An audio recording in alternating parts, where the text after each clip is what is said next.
नमस्कार, सिक्किम क्रोनिकलमा तपाईँहरूलाई स्वागत छ।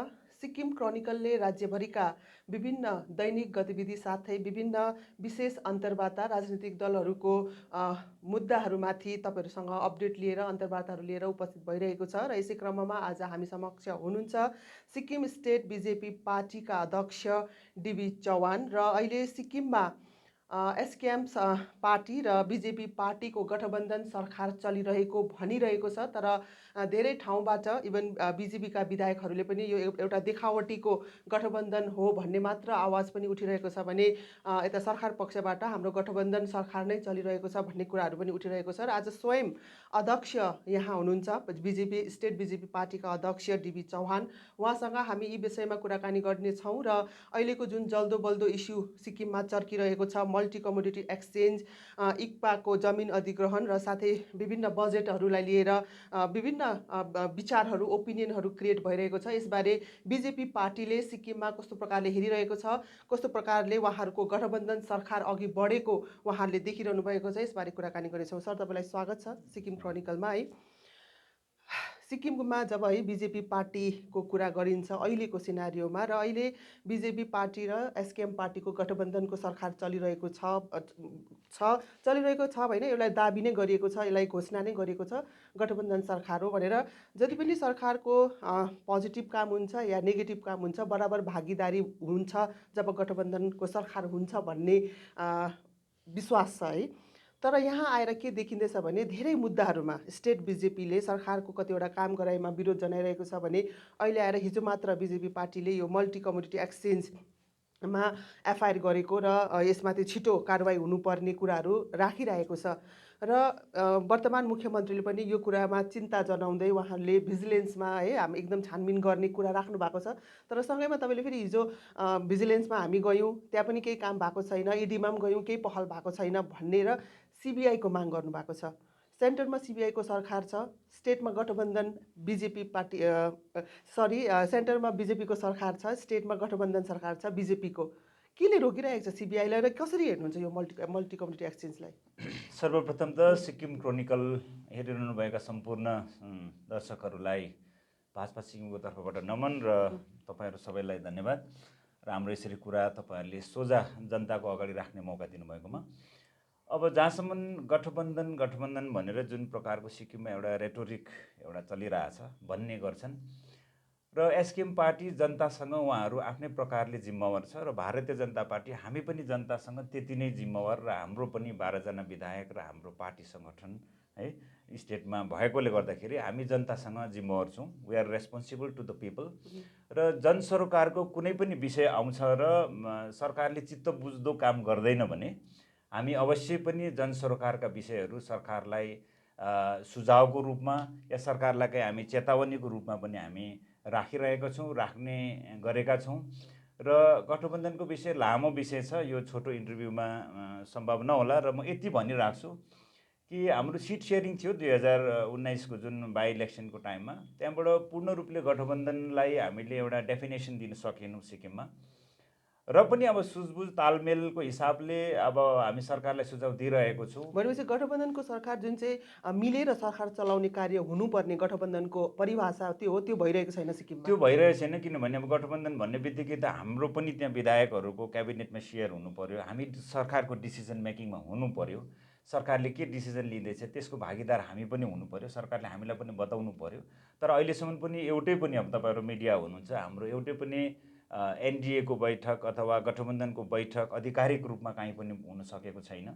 यो विषयमा मैले माननीय राज्यपालको पनि संज्ञानमा उहाँलाई पनि लिएँ र मुख्यमन्त्रीलाई र हाम्रो केन्द्रीय कार्यालयलाई पनि मैले संज्ञानमा लिएँ। तर अहिलेसम्म कुनै गठबन्धन भनेर एउटा औपचारिक रूपमा कुनै बैठक, कुनै चर्चा, कुनै डिस्कसन नभएकोले गर्दाखेरि यो बाहिरी नाम मात्रै, तर यसलाई जुन प्रकारले हुनुपर्ने त्यो नभएकोले गर्दा हामी सोच्छौँ, हाम्रो सोच के छ भने हामी जनतासँग अघि भने रेस्पोन्सिबल छौँ। जनताको जुन पनि विषय छ जनसरोकारको विषयहरू त्यसमा हामी हाम्रो कुरा राख्ने नै छौँ। भनेपछि जुन गठबन्धनको सरकार भनिएको छ के यो तोडिएको हो त?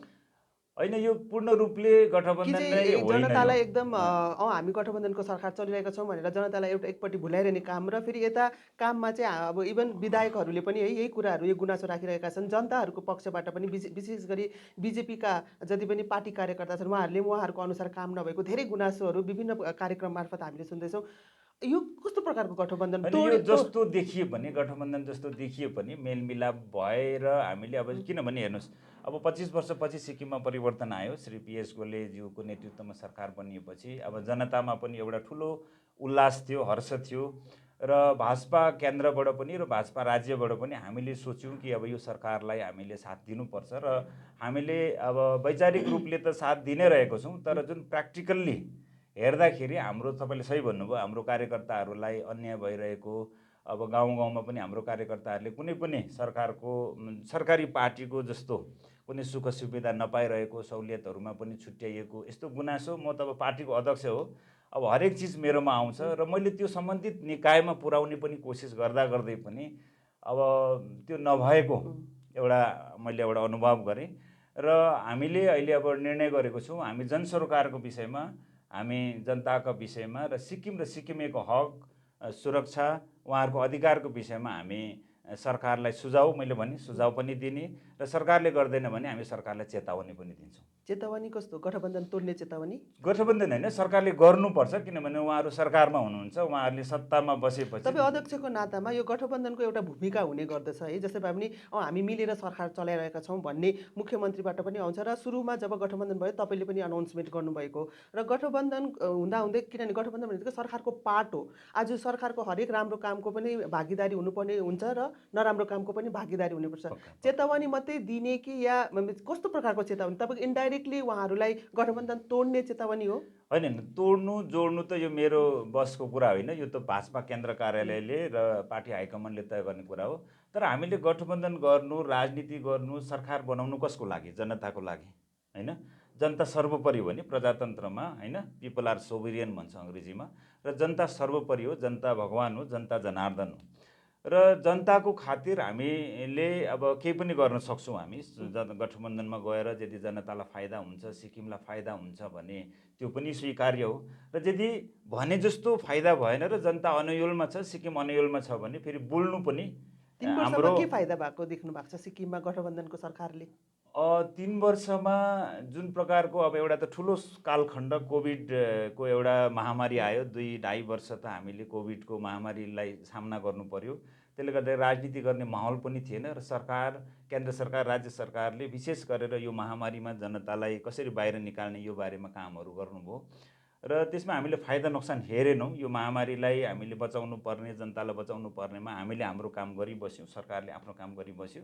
तर अब जब यो महामारी सकिएपछि अब जनताहरूलाई पनि अब अहिले त महामारी पनि छैन, सबै कुराहरू नर्मल छ, सिचुएसन सबै ठिकठाक छ र जुन प्रकारको जनताले पाउनुपर्ने जुन उनीहरूको हक छ, जुन प्रकारको उनीहरूको अधिकार छ, जुन प्रकारको उनीहरूको सुरक्षाको कुरा छ, सिक्किमको भविष्यको कुरा छ, यो कुराहरूमा सरकारलाई हामी अहिले सोझै रूपमा यसरी प्रेस मिडिया मार्फत हामी सोझै उहाँहरूलाई सल्लाहहरू दिँदैछौँ र हामीले भन्ने कुराहरू सिधै हामीले कुरा राख्दैछौँ। ओके। र जुन चाहिँ अहिले धेरै मुद्दाहरू झर्किरहेको छ है, एकदम सिक्किमले एकदम असुरक्षित महसुस गरेको कुराहरू उठिरहेको छ। सिक्किमले पाएको जुन इन्कम ट्याक्स तिर्नु नपर्ने जुन सुविधा थियो त्योमाथि ठुलो प्रश्न चिन्ह भएको भन्ने विभिन्न अपोजिसन दलहरूबाट उठिरहेको छ, विशेष गरी यो मल्टी कम्युनिटी एक्सचेन्जबाट। र हिजो मात्र तपाईँले यही मुद्दामा पत्रकार सम्मेलन राख्नुभयो र साथै एफआइआर गरिएको भनेर पनि आवाज उठाउनु भएको छ, किनभने यो गलत हुँदैछ सिक्किमबाट भन्ने एउटा तपाईँहरूको सङ्केत हो। के भन्न चाहनुहुन्छ? कतिको यो यसमाथि चाहिँ किनभने सेन्टरमा बिजेपी सरकार छ, कस्तो प्रकारले हेर्नुहुन्छ यो मुद्दालाई? यो मुद्दालाई हामीले हिजो पनि प्रेस कन्फरेन्स मार्फत पनि भन्यौँ, हामीले अस्ति प्रेस रिलिज पनि दिएको थियौँ। यो गम्भीर मुद्दा हो। करिबन 45,000 करोड अथवा $6 बिलियन बराबरको कारोबार भएको छ, तर को सिक्किमेहरू त्यहाँ इन्भल्भ भएको छ त्यो नाम अहिलेसम्म न सिक्किम सरकार न हाम्रो यता भारत सरकारबाट हामीले नाम पाइराखेको छैनौँ। र सिक्किमले पाएको विशेष अधिकार यो जुन छ 371 एफले दिएको इन्कम ट्याक्सको एक्जम्सन जुन छ, यो एक्जम्सनको फाइदा उठाएर आज गैर सिक्किमेहरूले हाम्रो सिक्किमेहरूलाई ढाल बनाएर हाम्रो मान्छेहरूको काँधमा बन्दुक पड्काउँदैछ र सरकारलाई यति पनि थाहा छैन यो कसरी कारोबार हुँदैछ। मैले आफ्नो प्रेस उद्बोधनमा पनि हिजो भने हाम्रोमा यत्रो आइएएस आइपिएसहरू यत्रो पढेकाहरू यत्रो ठुलो ठुलो अफिसर्सहरू 100 जनाभन्दा बढी युपिएससी पास गरेर आएका वरिष्ठ अधिकारीहरू छन् सिक्किममा, जसलाई सिक्किमे सरकारको रेभेन्यूबाट यत्रो ठुलो उहाँहरूलाई सुख सुविधा दिइरहेछ हैन। एकछिन सरकारलाई पर राखौँ, मतलब मन्त्री मुख्यमन्त्रीहरूलाई पर राखौँ, उहाँहरूकोमा सबै टेक्निकल एक्सपर्टाइज नहोला, तर टेक्निकल्ली साउन्ड मान्छेहरू त्यहाँ हुँदै पनि सिक्किममा बार यस्तो काण्डहरू भइरहेको हुन्छ। लकडाउनको टाइममा पनि यो कोभिडको टाइममा पनि थुप्रो त्यस्तो एडमिनिस्ट्रेटिभ ल्याप्सेसहरूको कुरा आयो। हामीले त बोलेनौँ त्यति बेला, किनभने कोभिडको समय थियो, तर जनताको आवाज त उठेको थियो त्यति बेला पनि। र अहिले पनि हामी हेर्छौँ यस्तो थुप्रो विषयहरूमा। र सिक्किममा अब सिधै कुरा गर्नु भने टप लेभलमा जुन ब्युरोक्रेटिक लेभलमा ठुलो भ्रष्टाचार छ है। र यो विषयहरूमा चाहिँ हामी चिन्तित छौँ हैन। अब मन्त्री त भोट जितेर आएको हुन्छ, 5 वर्ष उहाँको कार्यकाल हुन्छ, उहाँले फलाना मन्त्रीले त्यो डिपार्टमेन्टको सबै कुरा नबुझिकनै उहाँको टर्म सकिएला, तर त्यहाँ हुने अफिसर्सहरू विशेष गरेर टप लेभल ब्युरोक्रेसीहरू त उहाँहरू त एक्सपर्ट हो, त्यही एडमिनिस्ट्रेटिभ सर्भिस पास गरेर आएको हुनुहुन्छ, उहाँहरू पढेको हुनुहुन्छ, तर उहाँहरूले पनि प्रपर गाइड गर्नुपर्ने। यत्रो सानो स्टेटमा यत्रो ठुलो धाँधली भइरहेछ हैन। यत्रो 2-3 लाख रुपियाँ बाहिरबाट 2-3 लाख जना मान्छे बाहिरबाट माइग्रेन्ट लेबरहरू सिक्किममा काम गरिरहेछ। अब लेबर डिपार्टमेन्ट श्रम मन्त्रीले भन्नुहुन्छ 2 लाख बढी माइग्रेन्ट लेबरहरू छ। त्यो माइग्रेन्ट लेबरहरू कहाँबाट आउँदैछ, चाहे भारतको छन् कि भारतबाट बाहिर आउँदैछ, उनीहरू सबै यहाँ काम गर्दैछ कि बा अरू आतङ्कवादी गतिविधिहरूमा संलग्न हुँदैछ कि। अब हामीलाई शङ्का हुन थाल्यो, किनभने हेर्नुहोस् एउटा सानो 6.5 लाख पपुलेसन भएको स्टेटले यो एमसिएक्स जुन तपाईँले भन्नुभयो मल्टिपल कमोडिटी एक्सचेन्जमा चाहिँ 5% भन्दा बढी देशको टोटल एमसिएक्सको कारोबारी सिक्किमबाट छ। हामीलाई शङ्का चाहिँ यसमा सिक्किमभित्रकै ब्याङ्कहरू प्रयोग भएको हुनुपर्छ। सिक्किमेहरू को हुन् जसको उनीहरूको प्यान कार्ड या उनीहरूको आधार कार्ड उनीहरूको नामबाट यो कारोबार हुँदैछ। र हिजो अस्ति मात्रै सिक्किम क्रोनिकलको मार्फतबाट हामीले रिपोर्ट हेरेको थियौँ, पश्चिम बङ्गालबाट धेरैजना व्यापारीहरू कारोबारीहरू संलग्न छन्। अस्ति नागरिक समाजको एउटा प्रेस कन्फरेन्सबाट त उहाँहरूले नामै लिएर कोही व्यक्तिमाथि पनि शङ्का छ भन्ने कुरा गर्नु हुँदै थियो। र हाम्रो सरकारलाई सिधा कुरा छ, यसमा सिबिआई जाँच हुनै पर्छ। स्टेट भिजिलेन्सको दायरा भनेको सिक्किम सरकारको गभर्मेन्ट इम्प्लोइजहरूको उहाँहरूको कामलाई उयो गर्ने मात्रै हो, उनीहरू निगरानी गर्ने मात्रै हो। र उहाँहरूले गएर अब कलकत्ता पुग्नु, मुम्बई गएर पुग्नु, सेबीको अफिस जानु, उहाँहरूकोमा त्यो टेक्निकल एक्सपर्टाइज छ छैन, उहाँहरूले त्यति गहिराइमा त्यो बुझ्नु सक्नुहुन्छ हुन्न हैन, किनभने उहाँहरू त पुलिस सर्भिसको मान्छेहरू हुनुहुन्छ। यो विषयमा मुख्यमन्त्री स्वयंले पनि चिन्ता जनाएर जुन भिजिलेन्स कारबाही गरिनुपर्ने उहाँले एउटा कार्यक्रममा अनाउन्समेन्ट गर्नुभएको थियो। र तपाईँले हिजो प्रेस कन्फरेन्समा हामीले गएर छानबिन गऱ्यौँ, सोधपुछ गऱ्यौँ, इभन इडीमा पनि गएर सोधपुछ गऱ्यौँ, केही पनि पहल भएको छैन, कुनै स्टेप चालेको छैन भन्नुभयो नि। होइन, हामीले स्टेट भिजिलेन्स अफिसमा पनि गएर बुझ्दाखेरि उहाँहरूले करेस्पोन्डेन्स चाहिँ गर्नुभएको रहेछ कि उहाँहरूले चिठी इमेलहरू चाहिँ पठाउनु भएको छ भनेर।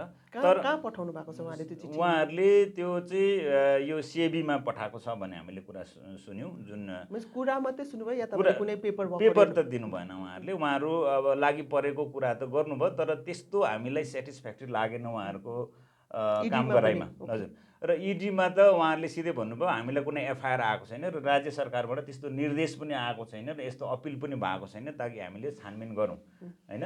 अब बिमारी छ तर अब डक्टरकोमा पुराकै छैन बिमारीलाई भनेपछि त डक्टर त घरमा गएर ट्रिटमेन्ट गर्ने कुरा आएन।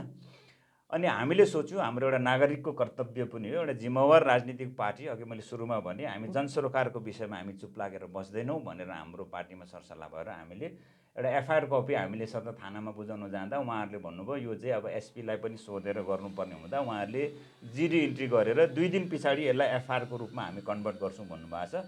र हामीले त्यो एफआइआरमा क्लियरली भनेको छौँ यो अननोन पर्सन कम्पनी जो पनि यसमा संलग्न छ उहाँहरूमाथि कारबाही हुनु पर्यो। र म पुनः दोहोऱ्याउन चाहन्छु सिक्किम सरकारलाई, हामीले सरकारमा बसेको व्यक्तिलाई होइन, हामीले हाम्रो कुरा हो व्यवस्थालाई, सिस्टमलाई, हामी सिस्टमलाई इङ्कित गर्दैछौँ। यहाँ कसैले पनि यहाँनिर व्यक्तिको विरोध होइन हाम्रो होइन। व्यक्ति त हिजो पवन चामलिङ साहब हुनुहुन्थ्यो, आज पिएस गोले साहब हुनुहुन्छ, भोलि अर्को कोही साहब आउला होइन। उहाँहरूलाई स्वागत छ, जो पनि आउँछन् सिक्किम चलाउँछन्, तर चलाउँदाखेरि सिस्टम ठिक हुनु पर्यो र सिस्टममा गडबडी छ। यो सिस्टम चाहिँ मुख्यमन्त्री स्वयंले अस्ति रोलु दिवसमा एक्सेप्ट गर्नुभयो, government has change, system change भएको छैन भनेर उहाँले आफ्नो उद्बोधनमा पनि भन्नुभयो र त्यही उद्बोधनलाई नै हामी पनि मान्छौँ। र किनभने सिक्किम क्रान्तिकारी मोर्चा पार्टी व्यक्ति होइन व्यवस्था परिवर्तनकै नारामा आएको हो र उहाँहरूलाई हामी यो सम्झना पनि दिलाउन चाहन्छौँ कि सिस्टममा गडबडी छ, सिस्टमलाई दुरुस्त गर्नुपर्छ भन्ने हाम्रो जुन चाहिँ व्यवस्था परिवर्तनको नारा लिएर एसकेएम पार्टी सरकारमा पुगेको र उहाँहरूको एउटा मुद्दा थियो सिबिआई सिक्किम भित्र्याउने, किनभने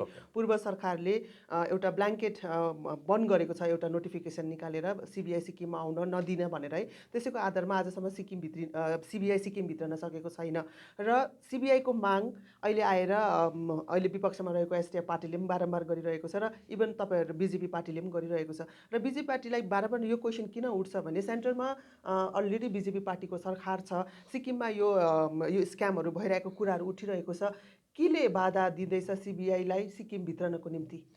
यो सिबिआई भनेको एउटा जाँच एजेन्सी मात्रै हो। कतिजना अब विश्व ब्रह्माण्डकै ज्ञान भएका व्यक्तिहरू सोसल मिडियामा हामीलाई अब तल देखाउनु लेख्ने गर्छन् कि उहाँहरूले चाहिँ अब विश्वकोदेखि लगेर अन्तरिक्षको सबै ज्ञान चाहिँ हाम्रैमा छ भनेर उहाँहरूले लेख्छन्। तर उहाँहरूलाई म भन्न चाहन्छु, योले सिक्किमको पुरानो कानुन या सिक्किमको 371 एक्ट भित्रको कुरा केही पनि होइन। यो भनेको एउटा जाँच एजेन्सी हो र जस्तै बाटोमा ट्राफिक पुलिस जस्तो मात्रै हो। ट्राफिक पुलिसले बाटोको ट्राफिकलाई नियन्त्रण गरेको जस्तो भ्रष्टाचारको मुद्दाहरूलाई, अपराधिक मुद्दाहरूलाई माथिल्लो तहमा छानबिन गर्न सक्ने एउटा विश्वसनीयता भएको, क्रेडिबिलिटी भएको देशकै एजेन्सी हो सिबिआई। इभन ममता ब्यानर्जीले पनि हिजो अस्ति एउटा त्यो घटनाक्रमको लागि उहाँले पनि सिबिआईलाई एउटा यो मतलब जुन हत्या भएको थियो 8 जनाको त्यो सुम्पिनु भएको छ होइन। जबकि उहाँले अरू बेला भन्नुहुन्थ्यो यो त बिजेपी पार्टीको पपेट हो भनेर भन्नुहुन्थ्यो, तर उहाँकै राज्यमा पनि अहिले एउटा अपराधिक घटनाक्रममा उहाँले सिबिआईलाई निम्त्याउनु भएको छ। र हाम्रो कुरा चाहिँ के हो भने सिबिआई आउनुपर्छ अनि ल्याउनु चाहिँ सिक्किम सरकारको विधानसभाले जुन 2011मा अघि तपाईँले भनेको जस्तै पूर्व सरकारले 2011मा जुन सिबिआई आउन पाउँदैन भनेर विधानसभामा पारित गरेको छ त्यो नोटिफिकेसनलाई खारिज गरिदियोस् र सिक्किम क्रान्तिकारी मोर्चा पार्टीका अध्यक्ष तथा सम्माननीय मुख्यमन्त्री साहबलाई हामी बार भनिरहेको छौँ।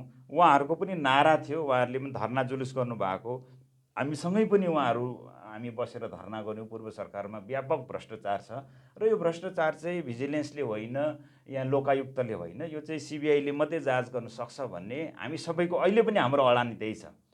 किनभने स्टेट गभर्मेन्टले तलब दिएको मान्छेले स्टेट गभर्मेन्टलाई नै त यो गर्नु सक्दैन नि त होइन, छानबिन गर्नु सक्दैन। जबसम्म स्टेट गभर्मेन्टले त्यो जुन चाहिँ पूर्व सरकारमा निकालेको नोटिफिकेसन छ त्यसलाई खारिज गरेर तबसम्म आउनु पोसिबल छैन। पहिले त आउने बाटो तय गर्नु पर्यो नि त होइन, हामीले पुल त बनाइदिनु पर्यो नि त। सिबिआई पारिपट्टि छ, हामीलाई यहाँ सिबिआई चाहिरहेछ, तर यो जुन सेतु छ त्यो चाहिँ पूर्व सरकारले जुन 2011मा नोटिफिकेसन निकालेको थियो, विधानसभाले रोकेको, त्यसलाई चाहिँ यो 3 वर्ष भयो है।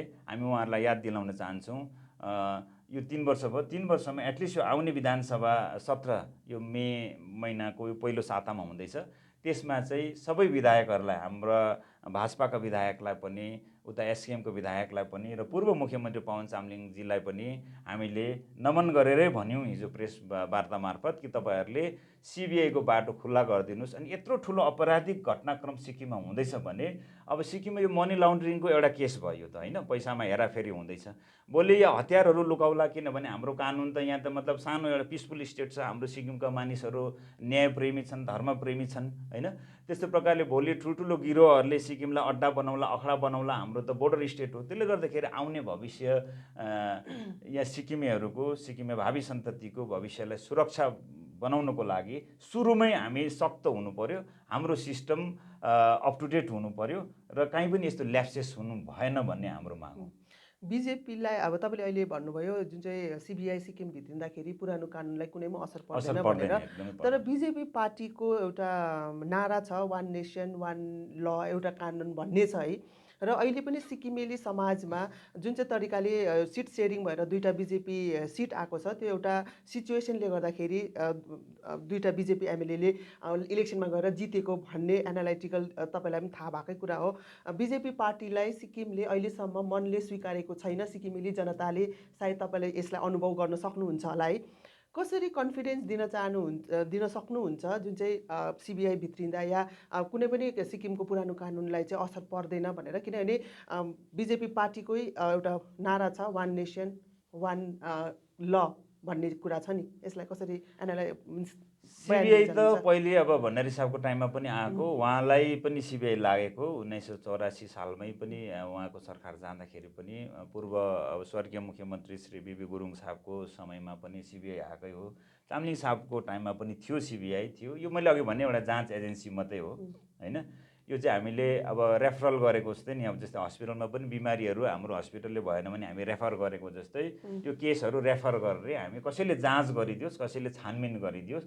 र न सिबिआईलाई यहाँ भोट लड्नु छ, न यहाँ एमएलए बनाउनु छ, न सिबिआईलाई के गर्नु छ। उनीहरू जाँच एजेन्सी हो, त्यो पनि राज्य सरकारले जाँच गरिदेऊ भनेर दिएपछि गर्ने मात्रै उहाँहरूको अधिकार क्षेत्र हो। र जहाँसम्म अब वान नेसन वान ल भन्ने कुरा छ, हामी सबै भारतीयलाई, चाहे सिक्किम होस्, चाहे जम्मू कश्मीर होस्, चाहे यता हाम्रो नागाल्यान्ड मणिपुर होस्, चाहे गोवा राजस्थान होस्, हामी सबैलाई राज गर्ने भनेको देशको संविधान हो। संविधान सर्वोपरि छ र त्यो संविधानभित्रै होइन एउटा विशेष 371F धाराले हाम्रो पुरानो कानुनको सुरक्षा गर्छ। र अब संविधान जबसम्म छ, त्यो 371F छ, संविधानले हामीलाई सबैलाई बराबर सुरक्षा दिएको छ। र 371F का कतिवटा प्रोभिजनहरू अब तरलीकरण भए, निशस्तीकरण भए पूर्व सरकारहरूमा, रिजनल पार्टीको सरकारहरूले गरे। सेन्ट्रल मोटर भेहिकल एक्ट लाग्यो, ल्यान्ड रेभेन्यू एक्ट लाग्यो, फरेस्ट एक्ट लाग्यो, थुप्रो यस्तो एक्टहरू लागे। र यो अब राज्य सरकारहरूले, पूर्व सरकारहरूले, रिजनल पार्टीकै सरकारहरूले लगाए। बिजेपी त पावरमा आएकै छैन, र पनि हामीलाई अब हाम्रो विरोधीहरूले डर देखाउने गर्छन् बिजेपी आयो भने यस्तो हुन्छ। तर म भन्छु बिजेपीले नागाल्यान्डमा हेर्नुहोस्, मणिपुरमा हेर्नुहोस्, जहाँ 371 त्यहाँ पनि छ। अरुणाचलमा हेर्नुहोस्, हिजो अस्ति मुख्यमन्त्री साहब 4-5 दिन उहाँको दौरा गरेर आउनुभयो, त्यहाँ पनि 371 थियो, त्यहाँ त इस्यु छैन होइन।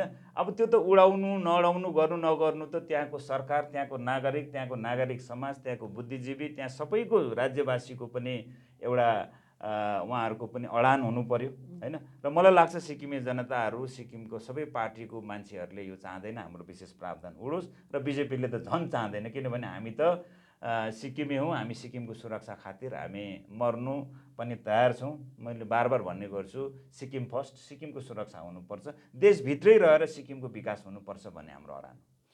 मल्टी कम्युनिटी एक्सचेन्जले अर्को एउटा डर उत्पन्न गरेको छ नि, जुन चाहिँ जुन सिक्किम सब्जेक्ट होल्डर, सिवाई होल्डरहरूले जुन छुट पाएको छ इन्कम ट्याक्स नतिर्नुपर्ने, त्यो आज उठ्छ कि भन्ने डर यो टपिकले आज जन्माइरहेको छ है। र यो इन्कम ट्याक्स नतिर्नुपर्ने सुविधा पनि 371F को आधारमा जुन चाहिँ अधिकार पाएको छ, र यसलाई पनि यो डर धेरै बेसी भएर गएको भन्ने गर्दाखेरि त्यहाँ कहीँ न कहीँ गएर उल्लङ्घन हुने चान्सेस देखिँदैछ नि त। एकदमै देखिँदैछ, तपाईँले सही भन्नुभयो। र यो विषय अस्ति पनि प्रेस कन्फरेन्स मार्फत अरू हाम्रो नागरिक समाजबाट पनि यो उठान भएको हो, र हामी उहाँहरूको कुरालाई पनि समर्थन गर्छौँ। उहाँले सही मुद्दा उठान गर्नुभएको, र हामी पनि त्यही आशंका व्यक्त गर्छौँ। किनभने यत्रो सानो स्टेटले यत्रो ठुलो कारोबार गर्नु, तर विडम्बना के छ भने त्यो कारोबारी को हो त्यो पनि हामी चिन्दैनौँ। कसले चाहिँ गर्यो, कुन सिक्किमे हो जसले चाहिँ उसको भोटर कार्ड, उसको आधार कार्ड, उसको प्यान कार्ड दिएर चाहिँ यत्रो ठुलो सुनको कारोबार, चाँदीको कारोबार, पेट्रोलियमहरूको कारोबारहरूमा चाहिँ मल्टी कमोडिटी एक्सचेन्जमा उनीहरूको नाम दियो। र को हो त्यो पैसा हाल्ने मान्छे जो उनीहरूको नाममा पैसा हालेर यत्रो करोडौँ अब कति भन्नु, 6 बिलियन US डलर भनेको 45,000 करोड त एक महिनाको मात्रै 30 दिनको यत्रो ठुलो कारोबार भइरहेछ। यहाँ त राज्य सरकारले आफ्नो स्टाम्प ड्युटी पनि गुमाइरहेछ, सिक्किम सरकारले पनि होइन। त्यो क्रोनिकलकै हिजो अस्तिको रिपोर्टमा थियो, 2 to 3% स्टाम्प ड्युटी स्टेट गभर्मेन्टले गुमाइरहेछ। स्टेटलाई पनि लस भयो र देशलाई पनि, राष्ट्रिय सम्पत्ति पनि नोक्सान भइरहेछ होइन। र त्यसले गर्दा देशलाई नोक्सान हुनु भनेको त सिक्किमलाई पनि नोक्सान हो, तपाईँलाई नोक्सान, मलाई नोक्सान, हामीलाई नोक्सान होइन। र त्यसले गर्दाखेरि यत्रो ठुलो स्क्याम हुँदाखेरि कतै यसले भोलि साँच्चै नै अघि हजुरले भनेको जस्तो यो इन्कम ट्याक्स आउने बाटो होइन यसले खुल्ला पो गर्दैछ कि भन्ने पनि हामीलाई शङ्का छ। त्यसले गर्दाखेरि हामीले भनेको झट्टै सिबिआई इन्क्वायरी लगाएर को हुन् ती सिक्किमेहरू पनि जसले त्यो प्रलोभनमा फसेर आफ्नो आइडेन्टिटीलाई त्यहाँ दिएर, अनि मैले अघि भने हामीलाई शङ्का छ यो ट्रान्जेक्सन पनि जब सिक्किमेको नाम हुन्छ भने त सिक्किमकै ब्याङ्कहरू युज भएको हुनु पर्यो। किनभने सिक्किमदेखि बाहिर त प्यान कार्ड मागिहाल्छ ब्याङ्कको ट्रान्जेक्सनमा। अब यहाँ मात्रै सिक्किम मात्रै भित्र हो जहाँनिर चाहिँ प्यान कार्ड लाग्दैन। भनेपछि यहाँकै ब्याङ्कबाट कतै ट्रान्जेक्सन भइरहेको छैन भन्ने पनि हाम्रो शङ्का हो। यसमा म राज्य सरकारलाई पुनः यो भिडियो मार्फत राज्यको प्रशासनलाई विशेष म निवेदन गर्छु, तपाईँहरूले यो मेरो व्यक्तिगत शङ्का होइन, होइन, यो सारा सिक्किमेको शङ्कालाई चाँडोभन्दा चाँडो तपाईँहरूले एड्रेस गरिदिनुहोस् भन्ने हाम्रो निवेदन। ओके, बजेट 22-23 धेरै चर्चामा आयो है, किनभने योभन्दा अघि 2021मा कोभिडले गर्दाखेरि बजेट सेसनहरू लाग्दा एउटा त पत्रकारहरूलाई त्यहाँ पस्ने अनुमति थिएन र योपालिको जुन बजेट सार्वजनिक भएको छ, बजेटमा पनि प्रश्न उठेको छ र जुन सिचुएसन क्रिएट भएको थियो है ल एन्ड अर्डरमाथि, त्योमाथि पनि प्रश्न उठेको छ। कसरी हेर्नुहुन्छ योपालिको बजेटलाई? होइन, बजेट चाहिँ भनेको चाहिँ गभर्मेन्टले कति रेभेन्यू आउने र कति खर्च गर्ने यसको एउटा हिसाब किताब मात्रै हो। बजेट घरको पनि बजेट हुन्छ, फ्यामिली बजेट पनि हुन्छ, होइन, कुनै संस्थाहरूको पनि बजेट हुन्छ, होइन। तपाईँ हामी घुम्न जाने भयौँ भने कहीँ जाँदाखेरि कति खर्च लाग्ने रहेछ र कति पैसा छ हाम्रोमा, एउटा बजेटिङ गरौँ न भन्ने कुरा आउँछ नि, होइन। त्यस्तै सरकारले पनि हाम्रोमा यति पैसा आउँछ, यति रेभेन्यू आउँछ र हामी यति खर्च गर्नेवाला छौँ भनेर एउटा जनताको पैसा जनताकै लागि कहाँ खर्च गर्ने त्यो एउटा चर्चा खर्च गरिने भन्ने टपिकमा चाहिँ प्रश्न उठ्दैछ नि त, किनभने उहाँहरूले जहाँ जहाँ खर्च गरिने माध्यमहरू देखाउनु भयो त्यसमा सन्तुष्ट नभएको आवाजहरू उठिरहेको छ। म भन्दै थिएँ तपाईँलाई, त्यसले गर्दाखेरि बजेट भनेको केन्द्र बजेट त तपाईँहरूले हेर्नुहुन्छ लाइभ प्रसारण हुन्छ पार्लियामेन्टबाट, होइन, र राज्यको पनि यो बजेट कुनै त्यस्तो लुकाउने विषय नै होइन नि, होइन। जति रेभेन्यू आउँछ यति रेभेन्यू आउँछ हाम्रो, यति रेभेन्यूलाई हामी यो भवन निर्माणमा, हामी रोड बनाउनुमा, हामी इन्फ्रास्ट्रक्चरमा यहाँ खर्च गर्ने भन्ने लुकाउने कुरा त म केही पनि देख्दिनँ, होइन। र पत्रकार पस्नै नहुने पनि म त्यहाँ केही पनि देख्दिनँ। अझै सिधा प्रसारण गरेर जनतालाई पनि याद हुनुपर्ने, हाम्रो रेभेन्यू यति रहेछ, यो रेभेन्यू यो सेक्टरमा यति यति सरकारले खर्च गर्ने रहेछ भनेर सिधा राख्दाखेरि बडो राम्रो हुन्थ्यो। किनभने अब हाम्रो पनि डेमोक्रेसी सिक्किममा आएको पनि अब अहिले 45 वर्ष नागिसक्यो, म्याच्योर्ड भयो, हर कोही जनताले जान्नु चाहन्छ। यसलाई त म सरकारलाई पनि सल्लाह दिन चाहन्छु, तपाईँहरूले यो बजेट भन्ने चिज, एसेम्ब्ली भन्ने चिज जनसरकारको विषय त्यसरी लुकाएर फेरि 2 दिन पछाडि फेरि त्यही सत्ताधारी पार्टीले प्रेस कन्फरेन्स गरेर बजेटलाई एक्सप्लेन गर्नु भन्दाखेरि चाहिँ सिधा प्रसारण गरिदिनु, अथवा फाइनेन्स मिनिस्टर, फाइनेन्स सेक्रेटरी या बजेट रिलेटेड मान्छेले नै बजेटलाई बुझाइदिएको अझै राम्रो हुन्थ्यो जस्तो मलाई लाग्छ। नबुझाएको कुराहरू उठ्दैछ नि त सिधा, किनभने पब्लिक इन्ट्रेस्टमा योपालिको बजेट छैन भनेर जुन चाहिँ आवाजहरू उठिरहेको छ विपक्षी दल, विशेष गरी एसडिएफ पार्टीले पत्रकार सम्मेलन राखेर उहाँले एकदम वृत्तान्त रूपमा भन्नुभएको छ। यसमा कस्तो एनालाइसिस छ बिजेपी पार्टीको? यो बजेट चाहिँ तल म केन्द्रमा पनि पहिलेदेखि, म इकोनोमिक्सको स्टुडेन्ट पनि हो, त्यसले गर्दा पहिलेदेखि हेर्छु सत्ताधारीको बजेटलाई चाहिँ विपक्षीले बजेट फेल, बजेटमा किसानको छैन, बजेटमा रोजगार छैन, बजेटले यो गरेन भनेर तल वर्षै पछि पनि त्यो कमेन्ट आउँछ। पहिले कङ्ग्रेसको सरकार हुँदा भाजपाले भन्थ्यो, अहिले भाजपाको सरकार हुँदाखेरि अर्को विपक्षीहरूले भन्छ, त्यो उनीहरूको टिका टिप्पणी त्यो हामीले देखिराखेको कुरा हो। अब त्यही आधारमा विपक्षीले त भन्छ, तर मेरो कुरा चाहिँ अब तपाईँले मलाई सोध्नु भएको प्रश्नमा चाहिँ म के भन्छु भन्दाखेरि बजेटमा विशेष गरेर हामीले कुन सेक्टरलाई खर्च गर्दैछौँ, हाम्रो प्रायोरिटी सेक्टर के हो। जस्तै सिक्किममा भने अब रोजगार, अहिले बेरोजगार व्यापक रूपमा बढिरहेछ, हामीले रोजगारको लागि कति इन्फ्रास्ट्रक्चरमा हामी खर्च गर्ने, भोलि आउने भावी पिँढीलाई हामीले रोजगारमा अब सिक्किममा एउटा के प्रथा आइरहेछ भन्दाखेरि चाहिँ ब्याकडोर एपोइन्टमेन्ट गर्ने, होइन, सरकारको मन्त्रीको र प्रभावशाली व्यक्तिहरूको चिनाजानीहरूलाई चाहिँ रातारात अब रिकमेन्डेसनमा चाहिँ ब्याकडोरबाट एपोइन्टमेन्ट गरेर चाहिँ उहाँहरूलाई सानोतिनो नोकरी दिने एउटा प्रथा सिक्किममा रहिआएको छ, होइन।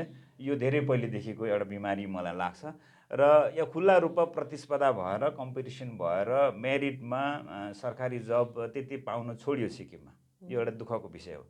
र जब क्रिएसनको लागि अब प्राइभेट सेक्टरमा पनि बाहिरबाट आएको दबाई कम्पनी र हाइड्रो पावर कम्पनीहरूले अलिअलि इन्भेस्टमेन्ट गरेको मात्रै हो। तर हिजोस्ति मात्रै पनि मेरो एकजना मित्र, हाम्रो श्री सुदीप प्रधानजी, अहिले हाम्रो निमालीगढ रिफाइनेरीमा उहाँ डाइरेक्टर हुनुहुन्छ, इन्डिपेन्डेन्ट डाइरेक्टर, उहाँहरूले आसाम सरकारलाई एउटा 95 करोडको चेक दिन जानुभएको थियो। उहाँहरू भन्नु मतलब आसाम सरकारले चाहिँ त्यो ओयल रिफाइनेरीमा सेयर हालेको रहेछ र त्यो 3 महिनाको प्रफिट चाहिँ 95 करोड चाहिँ आसाम गभर्मेन्टलाई दियो।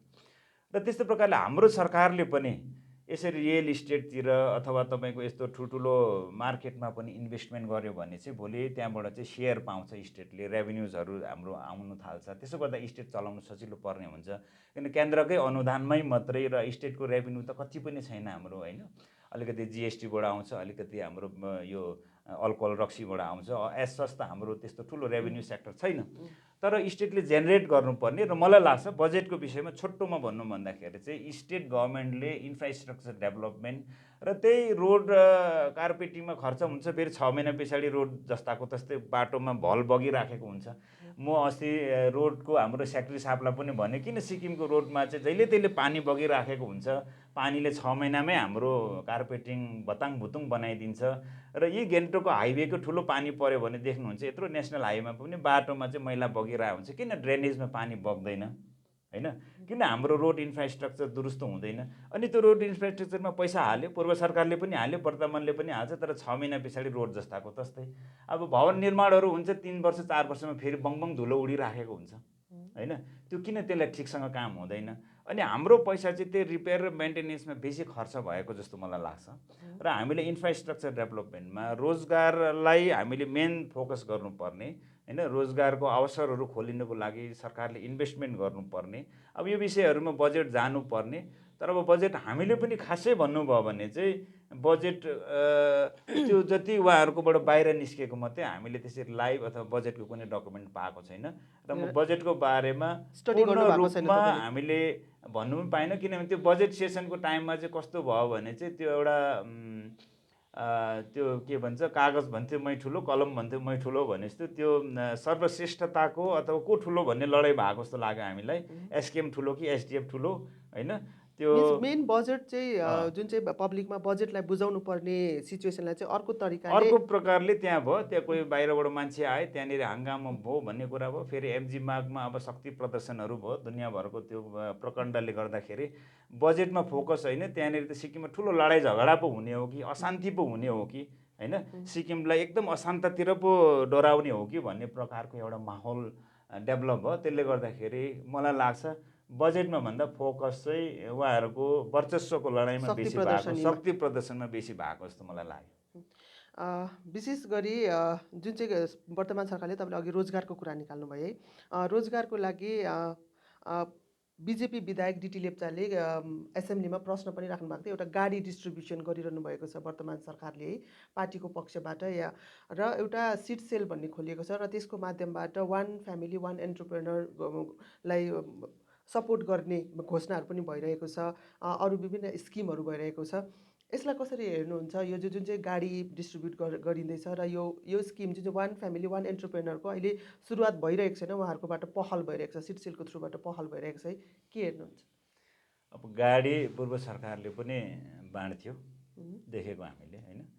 र पूर्व सरकारले ब्ल्याङ्केट बाँड्दाखेरि हामीले नै भाजपाले त्यति बेला भन्थ्यौँ यो चाहिँ खासाको ब्ल्याङ्केट बाँड्यो पवन चामलिङ सरकार हुँदाखेरि, र 200-250 खासाको ब्ल्याङ्केट बाँड्यो भनेर मैले भनेको आरोप लगाएको। र यो चाहिँ मैले के भन्न चाहेको भन्दाखेरि चाहिँ सरकारमा हुँदाखेरि चाहिँ दिँदा रहेछन् यस्तो सुख सुविधा सहुलियतहरू। अब एसडिएफ सरकारले पनि बहुत सुख सुविधा सहुलियतहरू दियो, प्रेसर कुकर बाँड्यो, टर्च लाइट पनि बाँड्यो, छाता पनि बाँड्यो होइन? अब तपाईँहरूले कभर गर्नुभयो होला कति जग्गा होइन?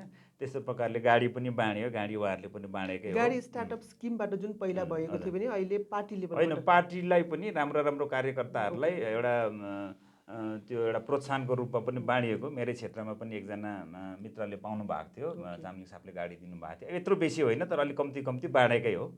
त्यस्तो त अब तपाईँको डल्लै फ्लोर मिलको साइटहरू तल सिक्किमका अब गरिब मन्त्री पूर्व मन्त्रीहरूलाई बाँडियो, जुन चाहिँ गरिबहरूलाई बाँडिनु पर्ने तर असली गरिबहरूले पाए, जसको गान्तोकभरि बिल्डिङ हुँदा हुँदै पनि त्यहाँनिर फ्लोर मिलको जमिन बाँडियो, त्यत्रो ठुलो लुम्सेको। आज उहाँहरूले चाहिँ त्यो घर छैन भनेर घर पाएको, त्यहाँनिर चाहिँ किरायमा मान्छे राखेर फेरि किराय पनि उठाइरहनु भएको छ। अब त्यसरी गरिबको उत्थान खुबै भयो क्या पूर्व सरकारमा पनि। र वर्तमान सरकारलाई पनि म अब त्यही सल्लाह दिन चाहन्छु कि यो जुन प्रकारको अब सहुलियतहरू उहाँहरूले बाँड्नुहुन्छ, उहाँहरूको अधिकार क्षेत्रको कुरा हो, सरकारमा हुनुहुन्छ बाँड्नुहुन्छ होइन? तर अब यो पनि एउटा सिस्टमले साँच्चै के पूर्व सरकारमा जस्तै हाम्रो के आरोप थियो भन्दाखेरि चाहिँ प्रेसर कुकर किन्ने बनाउन 500-600 रुपियाँको प्रेसर कुकर त किन सरकारले बाँड्नु? अनि त्यो बाँड्न पनि किन मन्त्रीले जानु, कसै डिडिओलाई या कसै पञ्चायतलाई देऊ न बाँड्दा हुन्छ, तर मन्त्री नै गएर फोटो खिच्नुपर्ने किन भन्ने पूर्व सरकारमा थियो। तर वर्तमान सरकारमा पनि हामी कता कता अब त्यस्तै त्यही लाइनमा गएको जस्तो देख्छौँ। त्यसले गर्दाखेरि वर्तमान सरकारलाई पनि हाम्रो त्यही सल्लाह छ, सिक्किमलाई एउटा सिस्टमेटिकल्ली होइन, गरिबको उत्थान गर्नुपर्छ, सरकारको कर्तव्य हो, तर गरिबको उत्थान चाहिँ त्यो बाँडेर लाइन लगाएर लिफा दिएर कुनै के त्यो सानोतिनो सहुलियत दिएर चाहिँ गरिबको उत्थान हुँदैन। र गरिबको उत्थान गर्नु भन्ने चाहिँ यो अब एउटा सोसियल इन्जिनियरिङ हो।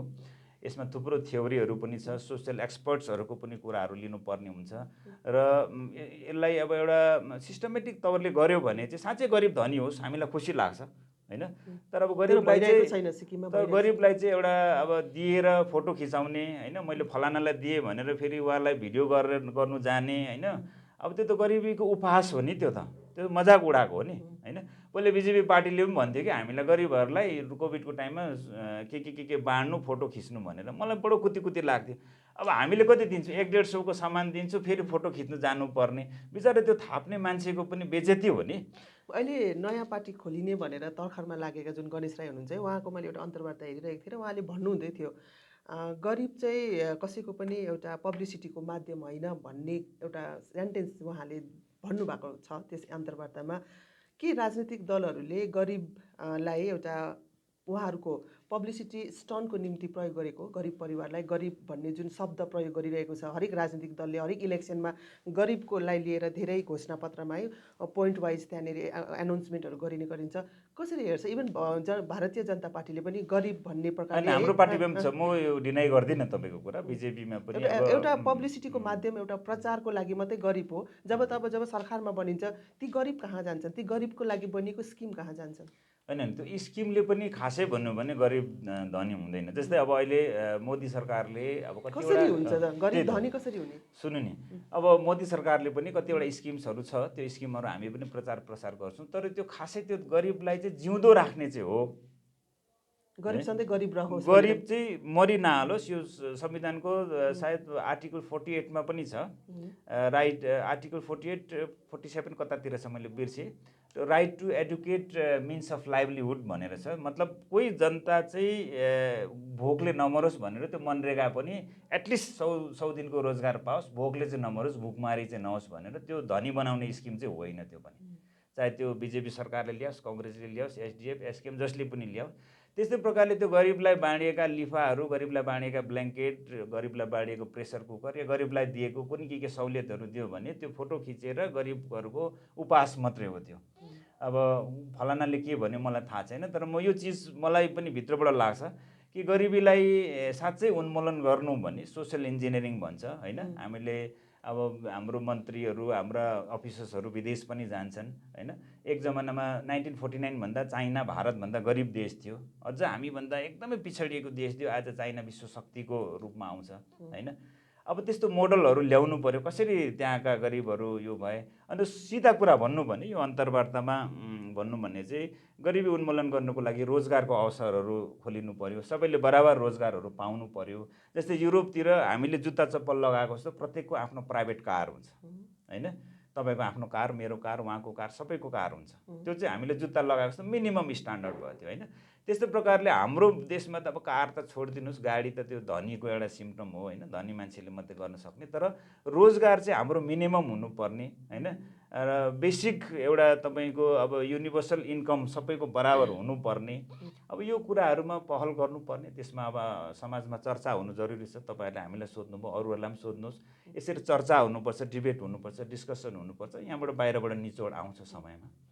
ओके, बिजेपी पार्टीको रोलको कुरा गर्नुपर्दाखेरि है, पूर्व सरकारमा पनि एउटा बिजेपी पार्टी अपोजिसनमा बसेर आवाज उठाइरहेको थियो भने वर्तमान सरकारमा गठबन्धनमा बसेर फेरि आवाज नै उठाइरहेको छ नि। के हो रोल बिजेपी पार्टीको पूर्व सरकार साथै वर्तमान सरकारमा? होइन, अब हामी जनताको लागि राजनीति गर्न आएको। मैले सुरुमै भने राजनीति कसको लागि? जनताको लागि होइन। सरकार कसको लागि? जनताको लागि। र विपक्षी पनि जनताको लागि। अब ब्रिटेनतिर भनिन्छ कि विपक्षी चाहिँ स्याडो गभर्मेन्ट भन्छ, एउटा छाया जस्तो भएर विपक्षीले सरकारको पिछा गरेको हुन्छ भन्छ होइन।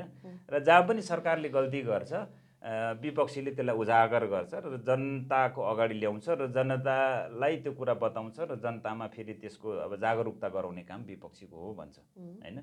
र पूर्व सरकारमा पनि वर्तमान सरकारमा पनि हामीले त्यसरी नै जनसरोकारका विषयहरू हामी उठाउँछौँ। किनभने हामीलाई लाग्छ सानो स्टेट हो होइन, र केन्द्रको ठुलो अनुदानले सिक्किम चल्छ र हामीले हेऱ्यौँ मणिपुरहरूदेखि लगेर अरुणाचल प्रदेशहरू अरू स्टेटहरू चलेको हामीले हेर्छौँ होइन। अब त्यो इन्फ्रास्ट्रक्चर डेभलपमेन्ट थुप्रो हुँदैछ, रोजगारको अवसरहरू खोलिँदैछ, सिक्किममा पनि खोलिन्छ होइन, इन्फ्रास्ट्रक्चरहरू डेभलप हुँदैछ। र हामी पूर्वमा पनि र वर्तमानमा पनि हाम्रो भूमिका चाहिँ अब जनतालाई जगाउने र जनताको हितमा हामी बोल्ने। र आरोप पनि लाग्छ मलाई, अब अस्ति चाहिँ सिक्किम सरकारको एडभाइजर पनि थियो र फरेस्ट डिपार्टमेन्टमा एडभाइजर भएर मैले अब 9-10 महिनाको एउटा कालखण्डमा त्यहाँ पनि काम गरेँ, सरकारको भित्र गएर मैले काम गर्ने कोसिस त्यो गरेँ। गठबन्धनको जुन सुविधा पाउनुपर्ने तपाईँले त्यो पाएको हो? अब त्यस्तै थियो सुरुमा, तर मैले पछि गएर हेर्दाखेरि अब त्यहाँबाट मैले अब ठुलो बृहत रूपमा मैले काम गर्नु अलिक सकिनँ त्यहाँनिर बसेर।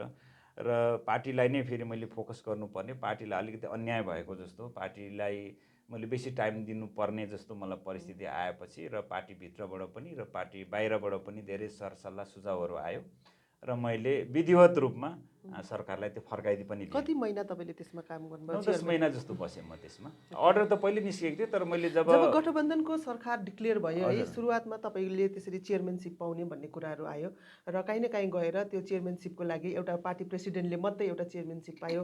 अहिले जुन चाहिँ मन्त्रीहरू पाउनुपर्ने बिजेपीले पाएको छैन, तपाईँले नै अहिले है हाम्रो कोही त्यहाँ सिट सेयरिङहरू छैन, हाम्रो मन्त्रीहरू छैन भन्ने कुराहरू गर्नुहुँदैछ। त्यसमा गएर यो गठबन्धनको तालमेल नमिलेको या होइन, म त्यो मिलाउनै भित्र फसेको थिएँ नि खासमा के मिलेन।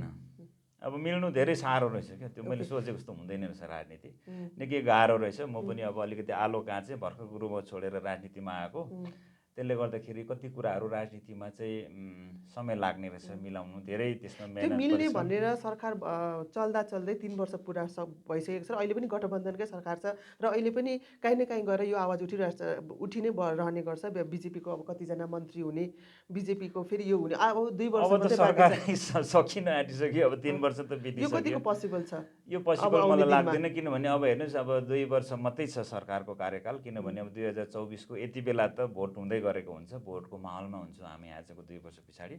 त्यसले गर्दाखेरि मलाई लाग्दैन अब त्यो कुरा त ढिलो भयो, अब हुँदैन, अब त्यो हुने पोसिबल छैन। पोसिबल मलाई चाहिँ लाग्दैन। भनेपछि जुन गठबन्धनको सरकार थियो, जुन चाहिँ पूर्व सरकारमा बिजेपीको रोल विपक्षको थियो, अब गएर गठबन्धन छोडिँदै गएर विपक्षकै रोल हुने सम्भावना हो?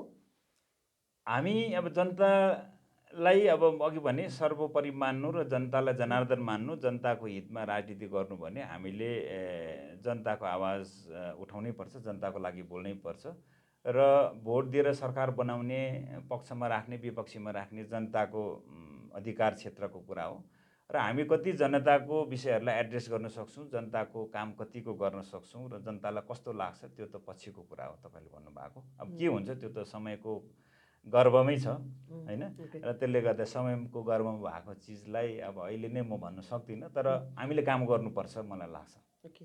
र अर्को एउटा मेन मुद्दा अहिलेको है, यो जुन चाहिँ जोरथाङको इप्का कम्पनीमा जुन जमिन अधिग्रहण गरेको प्राइभेट कम्पनीले जमिन अधिग्रहण गरेको इस्युमा आज धेरै दिन भइसकेको धरनामा बसेको है, र यसमाथि सरकार पक्षबाट, डिपार्टमेन्ट पक्षबाट उहाँले स्पष्टीकरण दिइरहनु भएको छ। भर्खरै मात्र मन्त्री आफै गएर है फिल्ड भिजिट गर्नुभयो र उहाँको अझै पनि भनाइ छ, फिल्ड भिजिट गरेर पनि एउटा क्लियर कट उयो छैन, हामी यो कम्पनीलाई यो एक्सन गर्छौँ त्यो छैन, अझै पनि एउटा कमिटी बनाउने, अझै पनि छानबिन गर्नुपर्ने कुरा नै अघि आइरहेको छ है। सबैले सपोर्ट गरिरहेको छ, विभिन्न राजनीतिक दल, विभिन्न सङ्घ संस्थाले यो धरनालाई सपोर्ट गरिरहनु भएको छ, किनभने यो एकदमै इलिगल तरिकाले धेरै जमिन उहाँले अधिग्रहण गरिरहनु भएको छ भन्ने कुराहरू उठिरहेको छ। बिजेपीको यसमा के अडान छ? एक त उहाँ धरना प्रदर्शनमा बस्नेहरूलाई जहिले पनि अब राजनीतिक रङ दिने काम गर्छ। अब हामी कोही राजनीतिक पार्टीको त्यहाँ पुग्यो भने यो त फलाना पार्टीले ब्याकिङ गरेको भन्छ र उहाँ हाम्रो ज्याक राई भाइ स्वयंले अस्ति एउटा भिडियोमा भन्नुहुँदै थियो, कुनै राजनीतिक पार्टीको कार्यकर्ताहरू नआइदिनुहोस् भनेर पनि उहाँले भनेको मैले सुनेको थिएँ, सायद हजुरहरूले पनि सुन्नुभयो होला। एउटा त छिटो राजनीतिक रङ पोतिने काम हुन्छ, त्यसले गर्दाखेरि हामी अलिकति टाढै बसेर यो कुरा हेरेर आएछौँ र हो तपाईँले भने जस्तो लामो समय भइसक्यो, 17-18 दिन, आज त 19 दिन पनि भयो होला उहाँहरू धरनामा बस्नु भएको छ र उहाँहरूको त्यो व्यक्तिगत केही पनि छैन। उहाँहरूले एउटा सिक्किम आमाको धरतीलाई यसरी कुनै एउटा प्राइभेट कम्पनीले जबरजस्ती अथवा अनैतिक तौरले इलिगल्ली अकुपाई गर्यो भने अब त्यसमा मन्त्री स्वयं अस्ति भिजिटमा गएको पनि हामीले देख्यौँ, हिजो पनि प्रेस कन्फरेन्स गर्नुहुँदै थियो र तर मन्त्रीले निचोड जुन एउटा डिमान्ड हजुर राखिरहेको छ नि त मन्त्रीले भन्नुहुँदै थियो यो 1 दिन 2 दिनमा हुँदैन, हामीलाई छानबिन गर्न समय दिनुहोस् भन्नुहुँदै थियो। अब मलाई लाग्छ उहाँहरूले अब सरकारले सिधा गएर कति समय लाग्ने समय मागेर उहाँहरूसँग अब सम्झौता गर्दा त हुने कुरा हो होइन। उहाँहरू पनि सिक्किमकै लागि हुनुहुन्छ र सरकार पनि सिक्किमकै लागि काम गर्ने हो।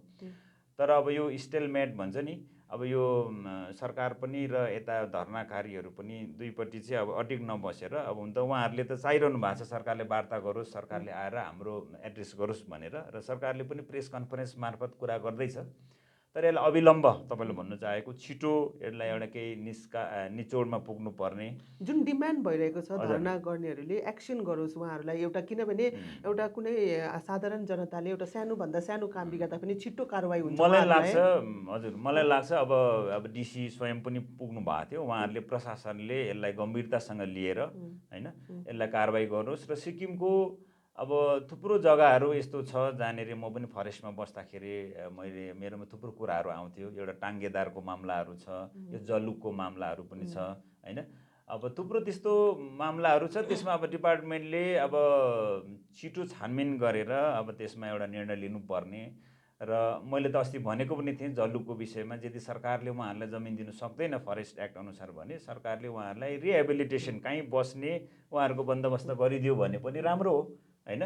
किन उहाँहरू त अब कहिले अब पुस्तादेखि बसिरहनु भएको छ होइन। उहाँहरूलाई यति छोड भनेर भन्दाखेरि पनि कहाँ जाने। उहाँहरूलाई त रेगुलर नोटिफिकेसन गएको हामीले पनि जानकारी पाएका थियौँ है। मैले त्यति बेला पनि तपाईँ बोल्दै गर्दा त्यति बेला पनि मलाई कसैले प्रेसले सोद्धाखेरि मैले त्यही भनेको थिएँ सरकारले रिहेबिलिटेसन गरिदियो न, अर्को कुनै जग्गामा उहाँहरूलाई बस्ने उहाँहरूको लागि एउटा बन्दोबस्त गरिदियो भने हुन्छ।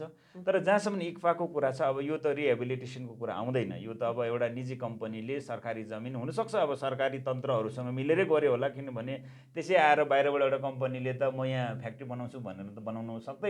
लाइसेन्स हुनु पर्यो, त्यो जमिनको एनओसी हुनु पर्यो, सबै प्रक्रिया पालन गरेकै होला। तर यसमा कहीँ कमी छ, खामिया छ र नै यो आवाज उठिराखेको छ नि। किन उहाँहरूले त डकुमेन्ट लिएर यत्रो दिनदेखि धर्ना गर्नु हुँदैछ भने सरकारले यसमा बिजेपी छिटो पार्टीको समर्थन छ धरना कर्मीहरूलाई। होइन मैले त भने हामी जहाँ पनि नागरिकहरूलाई अन्याय हुन्छ, जहाँनिर पनि अब जनतालाई अन्याय र अत्याचार हुन्छ, यो जनताको हक अधिकारको सुरक्षाको विषय आउँछ भने हामी पक्का बोल्छौँ। तर अब यहाँ गएर ठ्याक्कै बिजेपी पार्टी बोल्ने बित्तिकै फेरि ट्याग लागिहाल्छ धर्नाकारीहरूमा। हाम्रो मौन समर्थन छ अहिले आएर त धेरै राजनीतिक दलहरू ओपनली आएर, किनभने यो सिक्किमको एउटा माटोको मुद्दा हो भनेर हाम्रो मौन समर्थन छ। र हामी मतलब समय आएपछि हामी फिजिकल्ली पनि उहाँहरूलाई गएर हामी समर्थन गर्छौँ। के भन्न चाहनुहुन्छ अन्तिममा सिक्किमेली जनतालाई? बारम्बार म सबैजनालाई नै यो मौका दिने गर्छु है। दो सिक्किममा बिजेपी पार्टीलाई म भन्ने घरिघरि मलाई भन्नु रुचाउँछु, किनभने हामीलाई पब्लिकहरूले भन्ने गर्छन् नेसनल पार्टी सिक्किममा हुँदैन भन्ने प्रकारको प्रतिक्रिया आइ नै बस्छ र तपाईँहरूले कन्भिन्स गराउने कोसिस गरिरहनु भएको छ सुरुदेखि नै। के भन्न चाहनुहुन्छ अन्तिममा? सिक्किम भारतको एउटा अभिन्न अङ्ग हो र भारतीय जनता पार्टी अहिले देशमा अब शासनमा छ। यो अब दोस्रो कार्यकाल हो नरेन्द्र मोदीको, र नरेन्द्र मोदीले देशको लागि धेरै काम गरिरहनु भएको छ। अब सुरुमा म अध्यक्ष हुँदा 2016मा नर्थ इस्टमा कहीँ पनि बिजेपीको सरकार थिएन। हेर्दा हेर्दै अब आसाममा आयो, मणिपुरमा आयो, नागाल्यान्ड आयो, त्रिपुरा, अहिले प्राय हामी 2-3वटा स्टेट छोडेर प्रायमा सरकार छ र हामी त्यहाँ गइबस्छौँ, उहाँहरूको कार्यक्रमहरूमा पनि जान्छौँ, भिजिट गर्छौँ र जनता खुसी छन्, धेरै विकास भएको छ होइन। र हामी त्यस्तो अब देश तोड्ने, यहाँको जनताको अधिकार तोड्ने, जनतालाई हामी यहाँ बिजोग पार्ने त होइन। मेरो यत्रो लामो इन्टरभ्यूमा पनि तपाईँले सोध्नुभयो, हामीले त मैले बार दोहोऱ्याएँ हाम्रो प्रतिबद्धता कि हामी जनताप्रति जिम्मेवार छौँ। जनता जनार्दन हो, जनता ईश्वर हो, र तपाईँहरूले अब भोट हाल्नु नहाल्नु जनताको आफ्नो अधिकार क्षेत्रको कुरा हो होइन। म यहाँबाट भोट माग्नु पनि छैन मलाई। तर हामीलाई त्यस्तो अब कतिजना हाम्रो विरोधीहरूले चाहिँ त्यसरी एउटा भिलियनको रूपमा पेश गर्छ। अब त्यस्तो होइन बिजेपी पार्टी। हामी पनि छौँ नि, त्यहाँभित्र पढेको छौँ, बुझ्छौँ, बिजेपीको पनि सबै कुराहरू बुझ्छौँ। उहाँहरूले हामीलाई तलब दिएर हामीलाई पालेर राखेको पनि होइन, हामी भोलिन्टरली काम गर्छौँ। जति पनि बिजेपीमा हामी नेताहरू छौँ सबै हाम्रो सबै पार्टीमा भोलिन्टरली काम गर्ने हो। त्यसले गर्दाखेरि अब देशहितमा भाजपाले अहिले मोदी साहबले राम्रो काम गर्नुहुँदैछ र बिजेपीलाई भोट नदिए पनि मोदी साहबको कार्यक्रमलाई चाहिँ अब जनताले मन पराएको र गाउँमा अहिले भ्याक्सिन सबैले लगाइराखेको, चामल सबैले पाइराखेको, रोड इन्फ्रास्ट्रक्चर बनिराखेको, हावाजहाज पाक्यौँ, हवाई अड्डामा गुई हावाजहाज चलिराखेको, रेल आउँदै गरेको होइन, रोड इन्फ्रास्ट्रक्चरहरू बनिरहेछ। त्यसले गर्दाखेरि अब बिजेपीलाई मन नपराए पनि मोदी सरकारको कार्यक्रमलाई चाहिँ जनताले मन पराएको जस्तो लाग्छ मलाई चाहिँ। त्यो कार्यक्रमबाट सिक्किममा बिजेपी सरकार भएको हेर्न चाहनुहुन्छ तपाईँ? समय आएपछि हुन्छ, सबै कुराको समय हुन्छ। समय आएपछि त्यो समयको कोसिस चलिरहेको छ। हजुर, मैले भने नि समय आएपछि कसैले पनि त्यसलाई रोक्नु सक्दैन। समय आउँछ, राष्ट्रिय पार्टी बुझ्ने समय पनि आउँछ, मान्छेले त्यसलाई अपनाउने समय पनि आउँछ। Thank you so much. हजुर, धन्यवाद। तपाईँले अहिले सुन्नुभयो सिक्किम स्टेट बिजेपी पार्टीका अध्यक्ष डिबी चौहानबाट सिक्किममा भइरहेका विभिन्न गतिविधिमाथि बिजेपी पार्टीले कसरी जनताको हितमा आवाज उठाइरहेको छ र लगातार रूपमा जनताको निम्ति आवाज उठाइ नै रहने अध्यक्ष डिबी चौहानको भनाइरहेको छ। र यस्तै अपडेट्स लिएर हामी तपाईहरु समक्ष फेरि पनि उपस्थित हुनेछौँ। सहयोगी आशिष गुरुङको साथमा कविता शर्मा।